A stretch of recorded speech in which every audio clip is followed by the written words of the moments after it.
Team Michigan rosters were announced. I was at tryouts to share my thoughts and takeaways from the weekend long festival in Chelsea.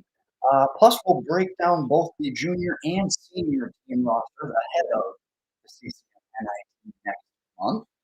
And after that, we'll have a little bit of fun. NHL 25. I'll fire up the PlayStation. I'm sure you guys have been working on the last few weeks. You're either going to completely love it or think I'm a total nerd. And both will be true. So, I'm good. Hit the subscribe button. 82-ish players, I believe, in total in action at the Team Michigan Festival 2 weekends ago now. And there were obviously satellite tryouts leading up to the festival. I believe in Gaylord, West Michigan, another one in Metro Detroit. Satellite tryouts from there, best of the best at each one of those locations advanced to the Team Michigan Festival last 2 weekends ago now. And the festival itself has really become um, a scouting platform, a recruiting platform of its own because of the amount of talent that's there, even at tryouts. It's a unique event that I remember watching back as far as 10 years now, I think, and it's changed over the years. Because, like I said, ultimately the goal was to make the team, whether it was the senior or the junior squad. And that's changed over the years. Now, making the festival and making the kind of final showcase and being one of the top 40 seniors and one of the top 40 juniors, it really becomes a feather in your cap of its own because, like I said, it's become a highly scouted event and junior scouts and college scouts there and things like that. That the festival itself has become highly scouted because what happens every year is the talent pool gets bigger and bigger and deeper each year to the point now. I remember the first couple of years you were cutting processing like you were cutting two or three kids that you felt like really deserved a roster spot. Just a log jam there, and you don't have enough space for everybody. Now it feels like there's 5, 10, 15 different guys that are ending up on the cutting room floor that could make a case or could fit in a Team Michigan lineup somewhere. So it's just getting deeper and better over the years to the point where now, like I said, if you're one of those top 40, it really is a feather in the cap, a resume builder. And you've been a part of that showcase and got to display your talents in front of coaches and scouts from around the state. So it just makes the festival has become celebratory in its own right. And obviously saw a lot of really good players there. I was primarily, truth be told, all my focus was on juniors at the showcase. Seniors, obviously, the last high school years are behind them now in the Team Michigan process. It was kind of their last hurrah of the high school hockey circle. So for my purposes, obviously, I'm focused on the guys that can be back in the ground for at least a years for some of these stuff that were at tryouts, which was a new feature of Team Michigan this year. Where now sophomores were able to try out for the Team Michigan junior team, which I believe is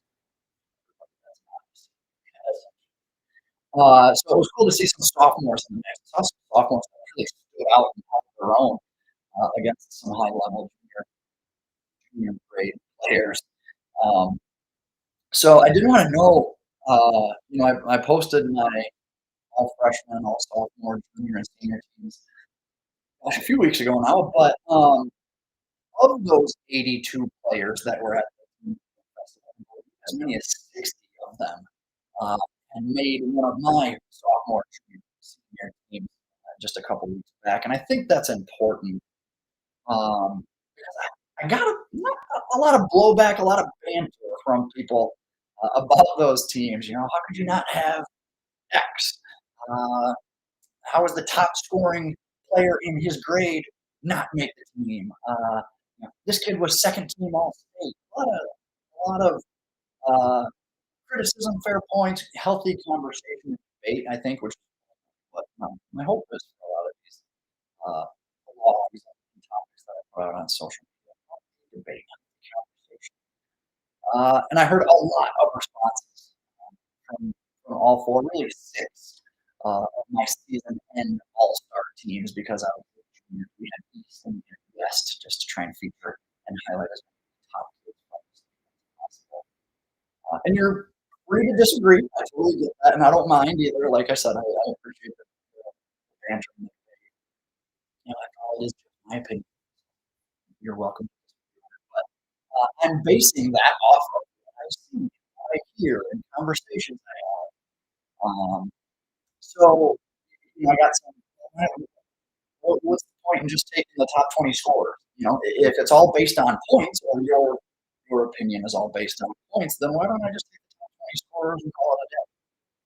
If it's based on all state voting, why don't I just take the top 20 all state vote getters and make that my all state team? That information already exists. There's already all state teams and dream team.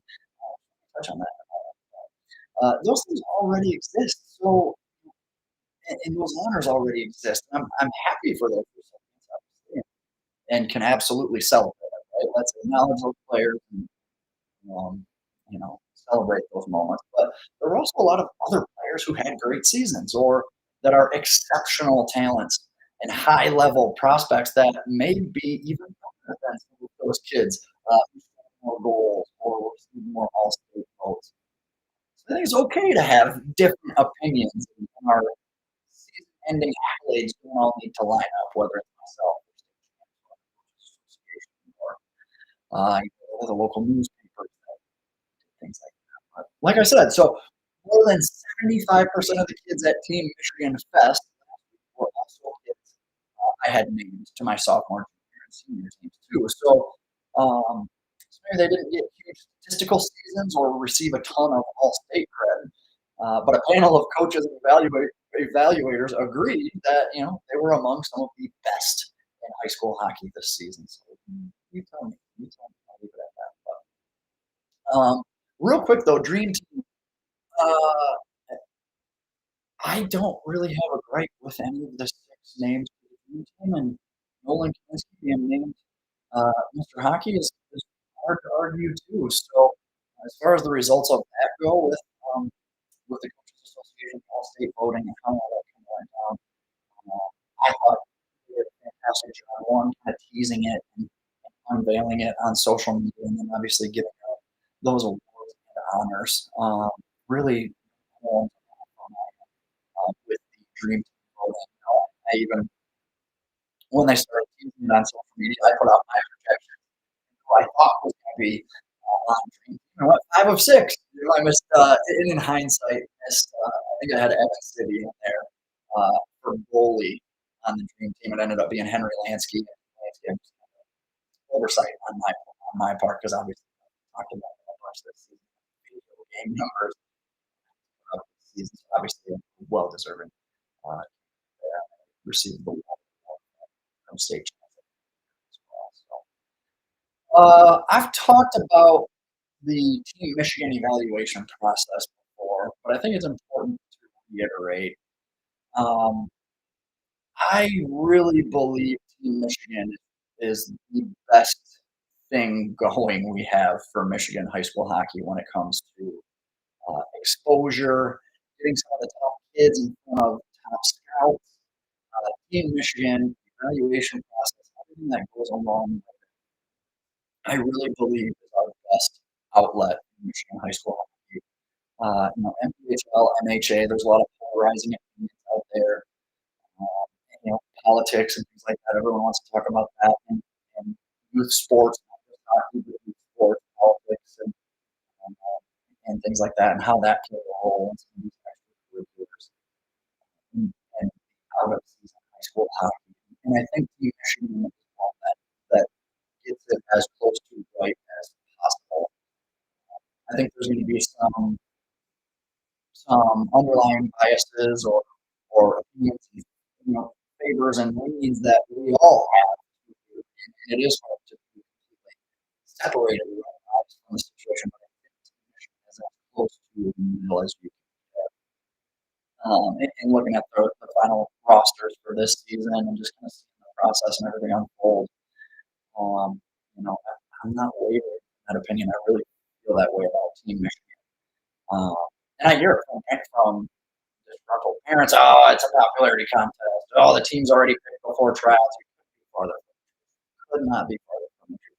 Are there other components in hockey in particular where that's the case? Sure. You want to get into the travel hockey world, you want to throw stones at some of the fall league programs. I can meet in the middle somewhere. Team Michigan is one of those things that, like I said, is really as close to the best possible version we can get as possible. And I think it's important too, looking at the evaluation process. Um, I showed up uh, in two or three shifts in. You can already pick the top 6 to 8 forwards. Your top couple of you the top is very noticeable at that level where you have the best juniors on the ice at one time, the best seniors on the ice at one time. The cream really rises to the top very quick. And I think every evaluator and coach sitting there can go, yep, 1, 2, 3, 4, he is on right? Like, can't miss. Uh, Same thing can be said about maybe the bottom 2, 4, 6, 8 guys. They cross off the list pretty quickly because they just keep quite hanger, can't quite at that level when it is best on best.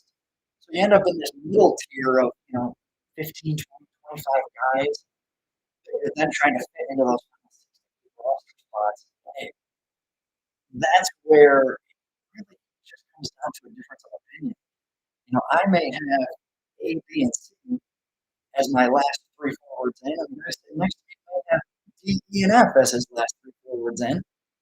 And the reality of it is I could field my roster and have a fantastic team. And he could field his roster, which could vary from 6 to 8 different guys, still have a fantastic team. And that kind of goes back to that depth we see at Team Michigan Fest now, because you could field 3, 4, 8, 10 different variations of a team and be successful out at Minnesota and really put Michigan high school hockey's best foot forward, regardless of who fields those last couple spots or who does end up on the cutting room floor. You really can't go wrong at this stage as a coach because you have so many options.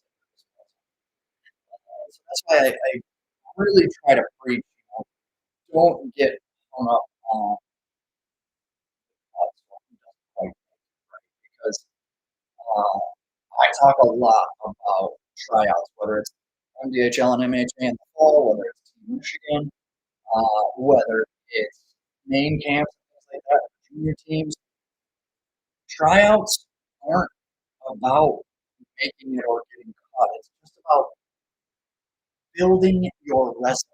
The tryout is a process, and that process can sometimes be months or even years, where you're building your reputation. And this is important for young guys because I'm sure a lot of the older people, adults and parents on listening now are like, yeah, okay, that resonates. I remember what it's like building a portfolio or a resume or your professional life.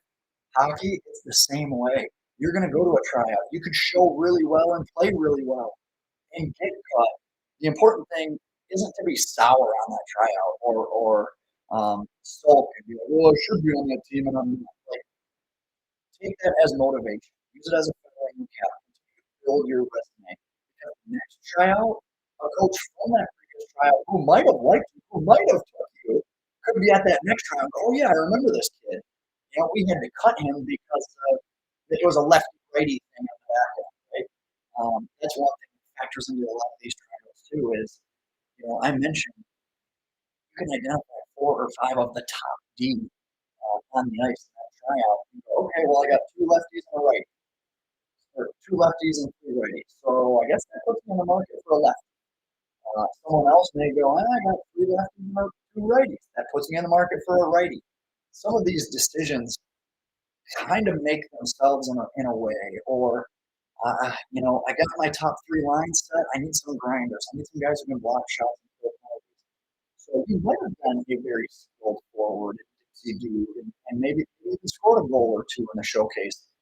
But ultimately, that wasn't the roster spot we were competing for because the coach was looking for a shot blocker and a penalty killer. So my point is the next tryout may be different, maybe a different scenario, and it may be the same evaluator sitting upstairs watching you play, and it's going to resonate. They're going to remember that. That's what I mean by you're building your resume, you're building your portfolio. So it's not about making that final roster spot. It's really just about going out and performing to the best of your abilities and showcasing the best you possibly can. And I think back to a Team Michigan example, Anthony Malika for some of you high school hockey, I don't know, enthusiasts. There we go. The high school hockey enthusiasts like myself who've been around the game for a while now. Anthony Malika was a kid out of Genesee. Uh, Junior year of Michigan. I remember watching him, and he dominated at times and really flashed some high level capability. And a lot of people in the evaluation process had never seen the kid play before. We're like, who is this kid like in the world? And the problem with it is not enough people knew about his history, so they were going strictly off of the showcase, which he showed well, but there were some concerns of like, is this kid just having a great weekend, or is this who he is as a player? And if you gamble on that, you take him because he had a good weekend. At, at the tournament, that's a problem. So just not having a big enough track record or a sample size on a kid like Malika may have been the reason he ended up on the outside looking in as a junior. Now, could he have been offended and snubbed and oh, woe is me, I didn't make it as a junior, so F them, I'm not coming out as a senior because he could have had that approach, but didn't. Came back as a senior, tried out for the Team Michigan senior team, made it, performed exceptionally well, uh, went on to play in the NA for a short stint the following fall, and then very quickly got called up to the USHL and ended up playing some Division One college hockey as well.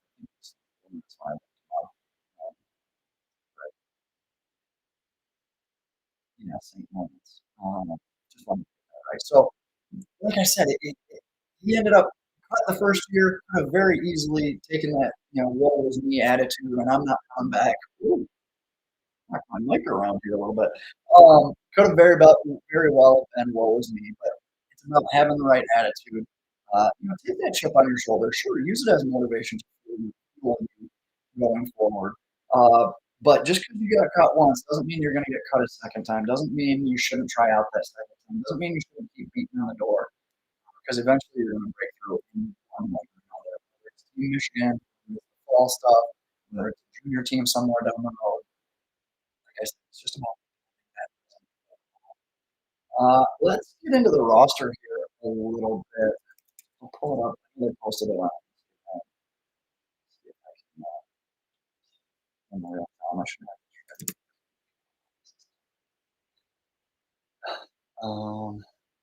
do that. Drag this over.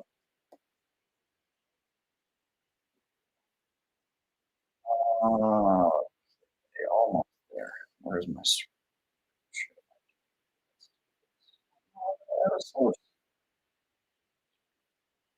Here, really got to walk you guys through this. Here we go. There we go. There's Team Michigan selections for the juniors and the seniors. I'm looking at the juniors in particular. I know sophomores were eligible. I'm not seeing any sophomores immediately that is common knowledge to me. But talking about the juniors here, the HBA teams, I should say, Connor Arco jumps out to me. Aiden Cook, obviously. And Aiden Cook was interesting at the tryout because, you know, I watched him the week prior at the state finals, and he dominated. Was a man amongst boys in the game against Granville, and at times completely took over the game. And got possession of the puck, walked end to end, walked through everybody like they were road cones, and then scored a goal. And you're just like, holy, this is on another level. You see him here at Team Michigan tryouts, and it's the best of the best juniors and sophomores on the ice at one time, and he fit in.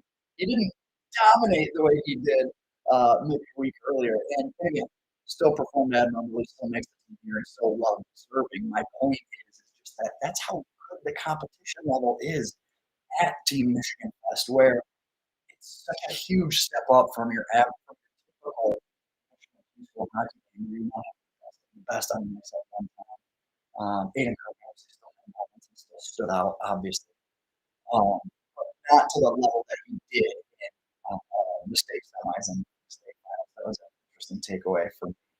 A couple guys that stood out to me, Luke Storm. Obviously, I've been a big fan of his now for a while. He's a big kid, powerful kid, muscles his way to the net. I've talked about it a couple times, and hopefully some of you dual sport guys will get the reference or at least understand if you're watching college basketball right now. He's like a big power forward, a center, a big guy down low who just goes up strong and dumps it in basketball. Same way in hockey, he just goes hard to the crease and stuffs one home. I've seen him do it a couple times now. He's just from a defensive standpoint. If I'm trying to defend him, tough guy to keep out of the house there in the D zone. Ian Evans looked great, just a 200-foot game. He's one who, the last couple months, he's kind of been playing in the shadow of Ian Castano a little bit there with Hartland. Your regular season games draw a lot of attention there.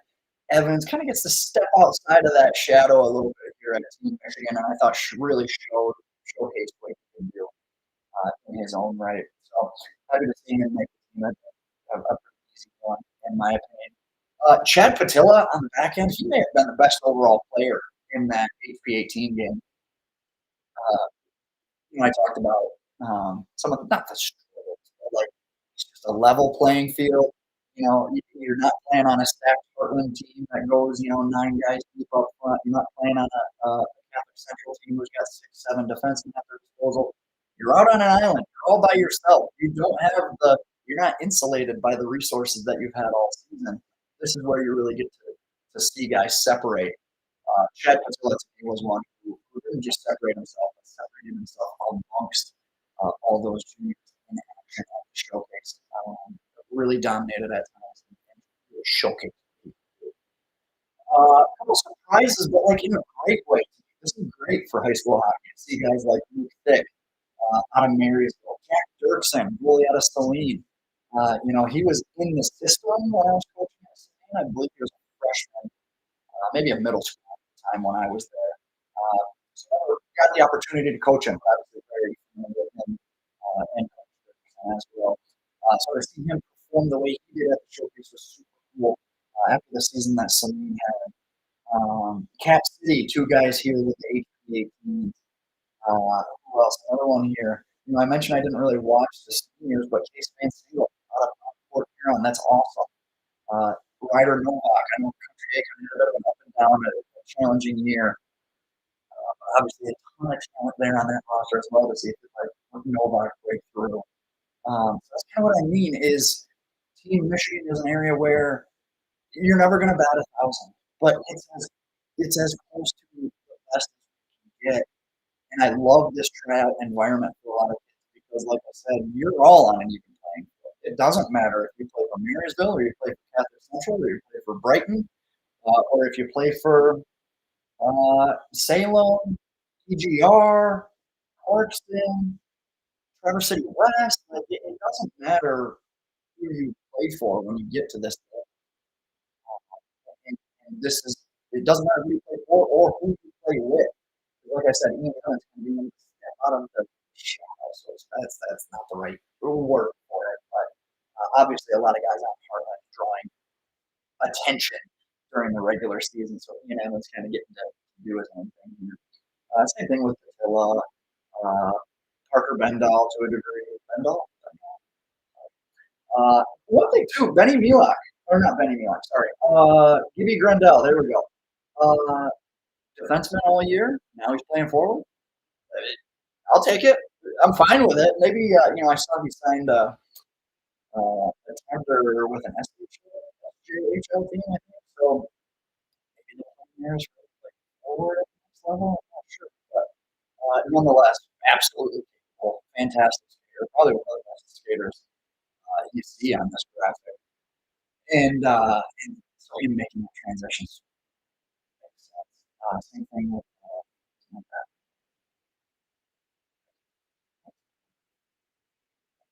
anyways, okay, any other surprises, any other things I want to follow out here? We're good on team. Madeline, Braden Lewis, obviously, it's good. It's a very diverse group from across the state, varying degrees of programs throughout the state as well represented. Uh, I'm I'm really happy with how this roster looks. I know there's some kids missing. You're seeing a lot of Catholic school kids missing or private school kids missing. I think there was a conflict with um, camp and private school spring break. I know we're in spring break right now for a lot of youth schools around the state. Viewership might be a little low. We might not get a ton of traction here. So I was hoping for a bit of an episode.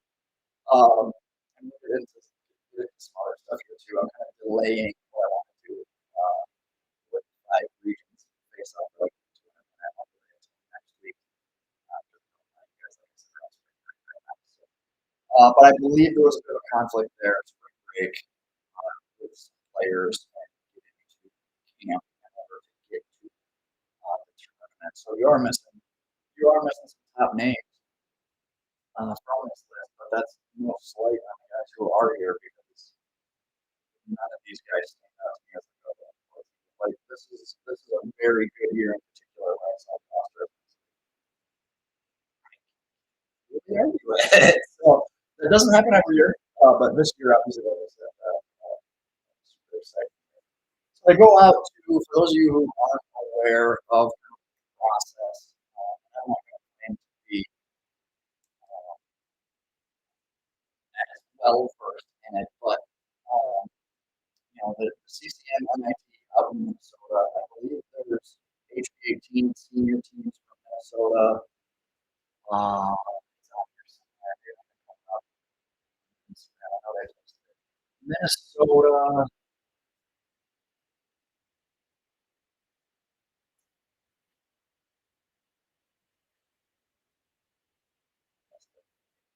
Oh, here we go. Minnesota HB18s and seniors. Wisconsin HB18s and seniors. North Dakota, and then Colorado, and then your two Michigan teams get you to six. It's been that way for a number of years. I think the states have changed from time to time. I think Massachusetts used to come out for this. But nonetheless, so you get some of you get the Michigan versus Minnesota component. You get in Wisconsin high school hockey is super strong.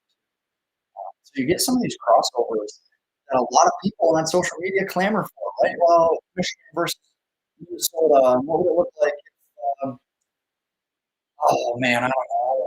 Or some of the schools. Or no, played Heartland or things like that. So this is an opportunity for some of those kids to broadcast and see how Michigan happens that Michigan seniors won it. Yep, 2023. And then I think again in like 2014 or 2013, something like that. So we went out two times I think, during my time here in Michigan high school hockey. Anyways. So obviously super competitive, big opportunity for those that go, but also in a way an opportunity for the kids that aren't able to go as well. We kind of beat the drum on that where if Michigan high school hockey goes out and these teams show well and show what they're capable of, uh, it's really an opportunity to promote the entire game as a whole. Wow, you really like this kid? Well, you're gonna love high school hockey because we got about 10 more of those kids back in the regular season that we just didn't have enough roster spots for. So really is a good opportunity for not just those kids but high school hockey as a whole. For those that did make the team and that we just talked about, remember that you're not just a represent yourself. Okay, let's have a little fun. Be able to do this.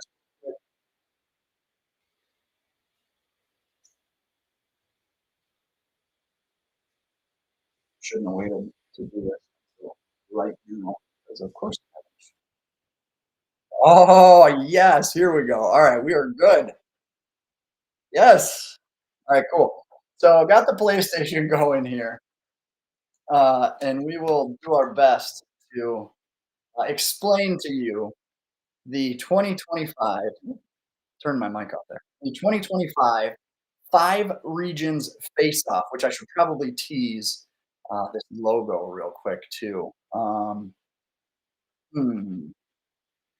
uh, I'll do that later. Anyways, five regions face off. What I've done, I've divided the state into five regions. You got your Metro East in green, you got your Metro West in blue, you got West Michigan in orange. The red, obviously, is the North, and then the UP in yellow here. What I've done is assembled all star teams from each one of these five regions. And this may not be completely fair when you think about like there's really only 10 or 11 teams in the UP. And then Metro East, for example, has like 33 or 36 teams in it. So obviously, some of these other regions have more teams to pick from, but also UP is a very proud area of the state. Not to mention that group of 10 teams can be a damn strong all-star team, which I will show you here in a minute when I fire up. I'll circle back to the PlayStation. But so, anyways, that's what I've done here. We got logos, we got rosters, we got custom jerseys. The NHL 25 has a logo that looks pretty similar to your PD logo too. So here's your region breakdown. There are 14 forwards, 7D, and three goalies from each one of these regions. And I'll unveil those rosters here on the podcast today. And then what I'll do from there is we will simulate these games. We will live stream these games on the podcast. And as those games are being simulated and played in real time, I'm going to provide some commentary on those players, on those teams, on the virtual tournament as it unfolds. We'll have a little bit of fun with it. Okay, so if I nobody move. Okay, here we go. So what I did is, oh my god, this is a little embarrassing. Totally nerded out. It's either going to be totally embarrassing or totally awesome, and I'm not sure which one it's going to be. So you decide and let me know. Leave a comment on YouTube. Connect with me on social media if you want to. Give me shit. I don't care. Give me a hard time. Whatever. Uh, I created. God, I don't even know. 100 players. What's 24 times six? That's 120 some or 100 and some. Created a lot of players, put them into the game here, all from Michigan high school hockey. Placed them on the five uh, teams across the state, the five regional teams across the state, and we're going to have a little virtual tournament here for you guys. Now, what I did, I'll show you the rosters. You can see all balls and everything like that. Line combinations. We can even tweak a couple while we're on the air here.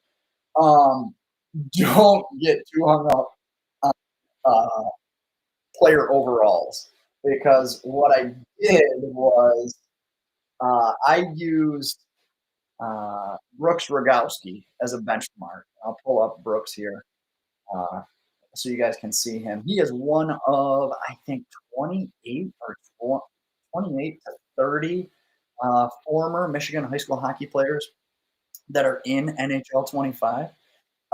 Brooks obviously was playing high school hockey this time last year, as some of you may recall, and won a state championship with Catholic Central. Now he's in the game, so he's like our closest benchmark for what this year's player overalls would be, right? That's kind of what I use. I use Brooks here as a benchmark. And I got to say, this is kind of bullshit. This is kind of bullshit because Brooks Rogowski is a top 6 to 8 forward, I think, for Oshawa this season. Scored a bunch of goals. I can pull up his stat line here too, but he's better than a 53 overall in this game. I mean, look at how buried he is on this lineup here. You're telling me he's 53 overall? He's a top 9 forward for him in the league. So, nonetheless, I used his 53 overall, not necessarily his overall, but his individual stats here uh, as my as my north star when I started creating our high school hockey players. If you look at some of his metrics. What do we got? The speed, body checking, uh, slap shot power, slap shot accuracy, agility, strength, the whole nine. I used these numbers as kind of my North Star and then took it a step down or two steps down or three steps down based on what I need anyways to create our current Michigan as well. Brooks obviously is a big power forward here. I think he's a two-way forward. What is he? Back. What is he? No, he's a two-way forward, which for a guy who's 6'6" is probably not. It's probably more of a power forward. But nonetheless, I used those attributes to make the 120-ish current Michigan high school hockey players. He's a two-way forward. I use the same metrics like two-way Ds, two-way defense, or maker or goal scorer. So your overall really is not that big a deal. It's more individual attributes. But nonetheless, I use that to create the 120-ish players I just showed you. We'll dive into the rosters here. I've got my five teams. You got Metro East, West, North, Upper Peninsula, and then West Michigan, obviously. Let's pop into the Metro East. Now, let me show you the line combinations. I need to do it that way. So I'll get out of the rosters. I'll go edit lines. We'll go that way. I'm gonna post all this on Instagram too, so you guys can have that. Um, and we'll go from there. But I could get that. There we go. Custom teams. I should. Anyway, okay, Metro East. I have not edited these line combinations at all. I'll have to tweak those at some point. Donovan Durbin, Roman Belair, Nick Timko, big fan of his. How about Bodie Farr here? Um, Nate Hall, another one here. We got a couple De La Salle kids. I'm gonna keep that around here. Vito and Dylan Blackmore.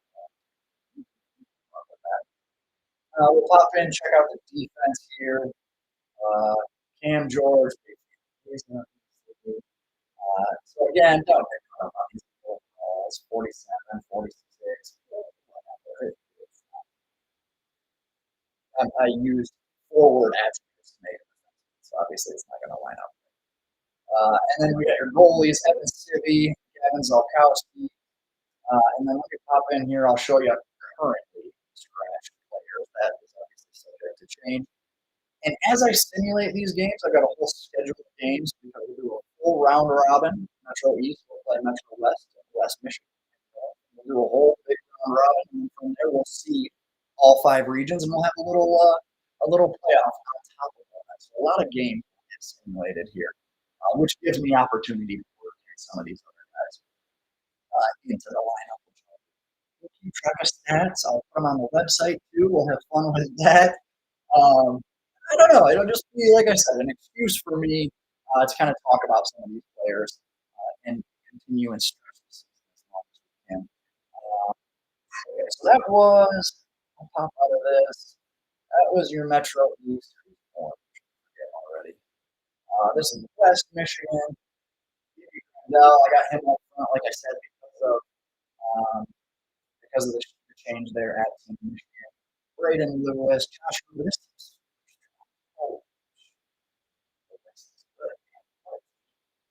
Oh, here you go again, Carson Matter and Toby Perot, guy who just made the junior team there for Team Michigan. Sounds not right.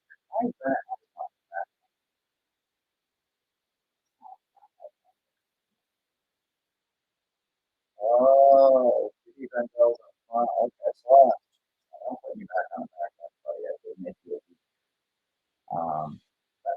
so look at that.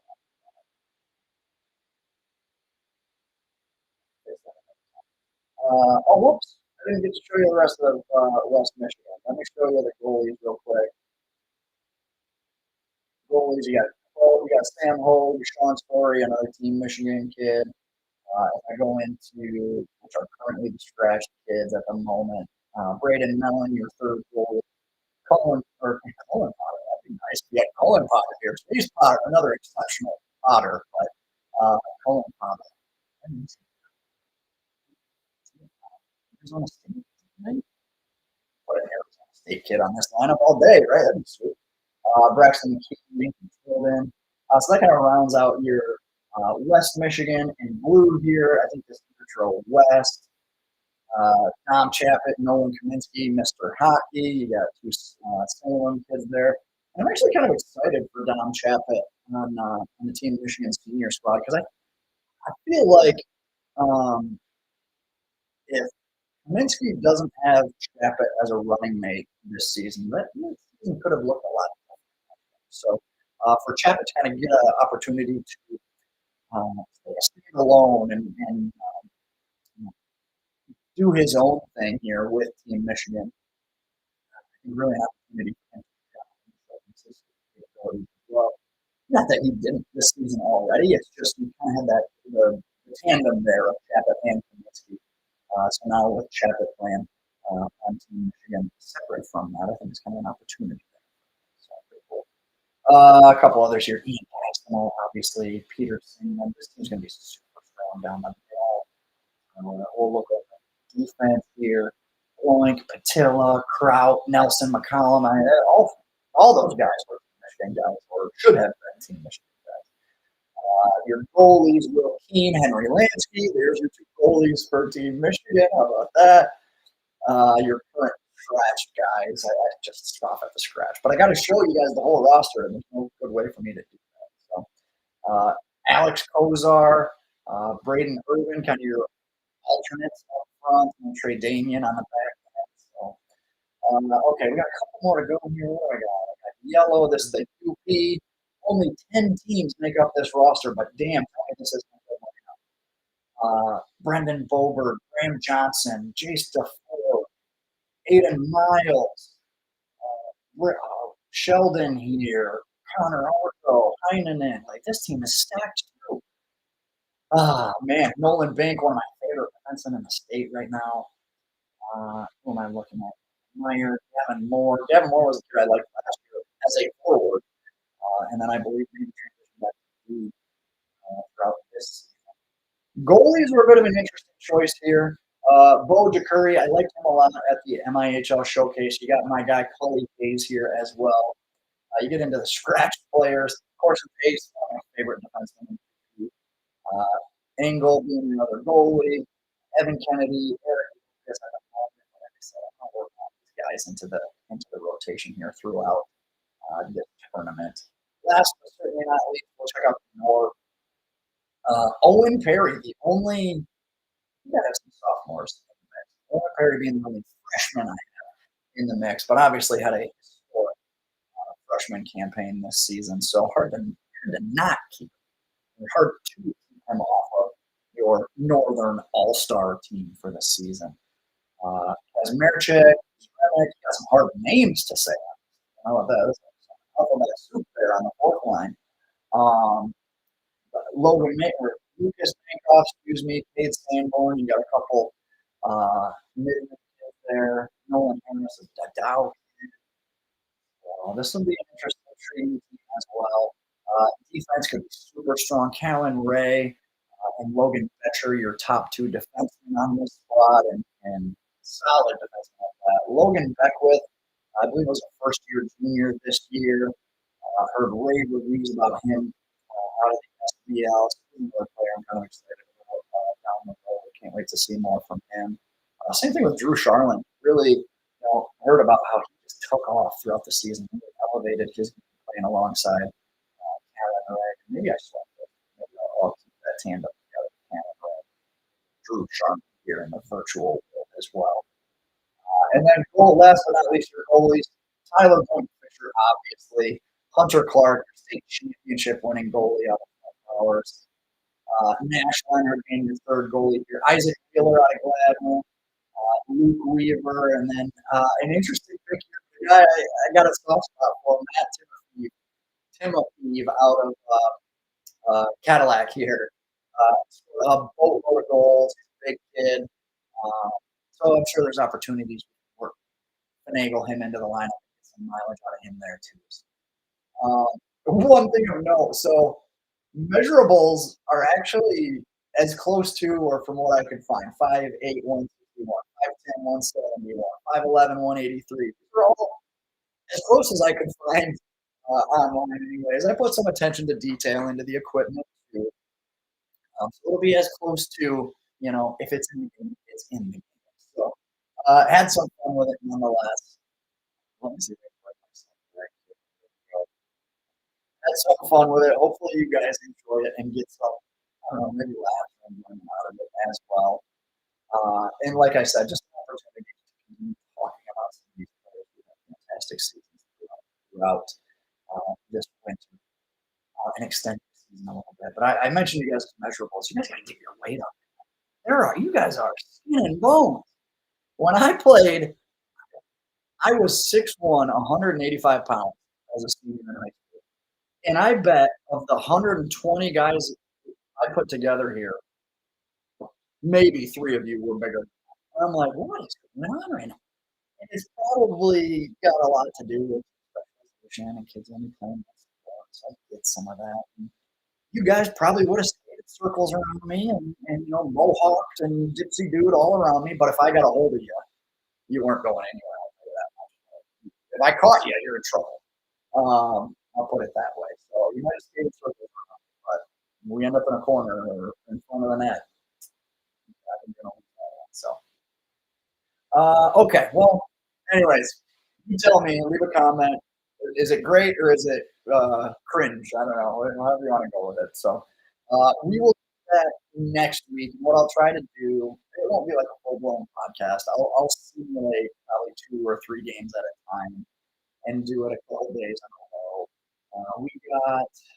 I'll pull this up real quick on the fly. I'm not sure I can. I got how many games? All 5 teams. They all do. If I do a round robin with all of them, plus playoffs, that is 6, 9, 10, 14 games in total. So 14 opportunities for me to talk about these players, the seasons they had, junior hockey potential. I want to talk some junior hockey. I want to talk about some of these guys that are in the game, and how he got to the OHL. I know that's kind of a hot button topic or a popular path that is now with the Canadian hockey. So maybe we can even delve into some of that as these games are being seen and watch them and follow along with the tournament as well. More to come on this. I will share these rosters on Instagram and social media. We'll tease the 5 regions face-off a little bit more leading up to next week. Join me as I stream. You can ask questions in the chat, ask about players, maybe who you think got snubbed and try to make these all-star teams, things like that. So we'll continue to have a lot of fun, even though the season's now been over for 2 weeks now. And then we'll also get into the CCM NIT and how our Michigan teams perform in Minnesota. So we'll talk about all that. I really thought this was going to be a short episode. I was like, this is going to be 20, 30 minutes tops. I don't have that much to talk about. It's been 2 weeks now since the festival. Everyone's on spring break. Last time I really on NHL 25 and damn near an hour. So some of that was me fumbling. But nonetheless. Okay. So until next week, skate hard, have fun. See you at the rink soon.